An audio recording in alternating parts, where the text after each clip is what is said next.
Aileron dapat bergerak ke atas dan ke bawah, dan karena alasan itu, daya angkat dapat menurun dan meningkat secara berurutan.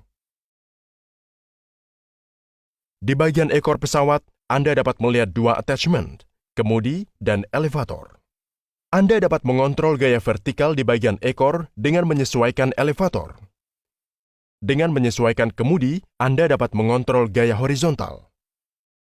Sekarang, mari kita masuk ke bagian yang paling menarik dari video. Mengendalikan pesawat menggunakan attachment sayap sederhana ini.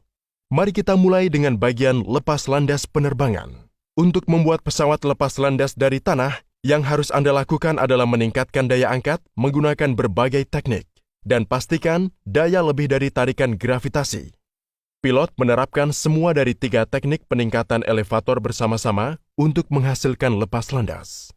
Pertama, kecepatan pesawat meningkat dengan meningkatkan daya dorong mesin. Ketika kecepatan pesawat cukup tinggi, pilot mengaktifkan flap dan slat. Daya angkat semakin meningkat karena ini.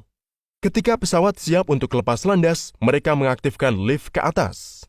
Gaya ekor memiringkan pesawat seperti yang ditunjukkan, dan sudut serang airfoil akan meningkat.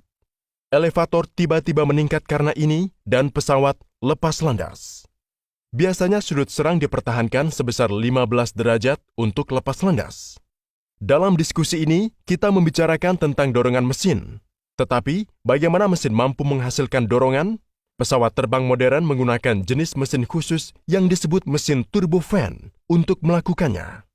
Dalam hal ini, reaksi kipas dan kekuatan reaksi dari knalpot memberikan daya dorong yang diperlukan. Dengan membakar lebih banyak bahan bakar, pilot dapat meraih lebih banyak dorongan.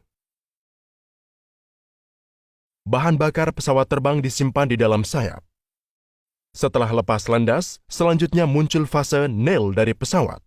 Selama dorongan mesin melebihi drag, kecepatan pesawat akan terus meningkat. Semakin besar kecepatannya, semakin tinggi pula daya angkatnya.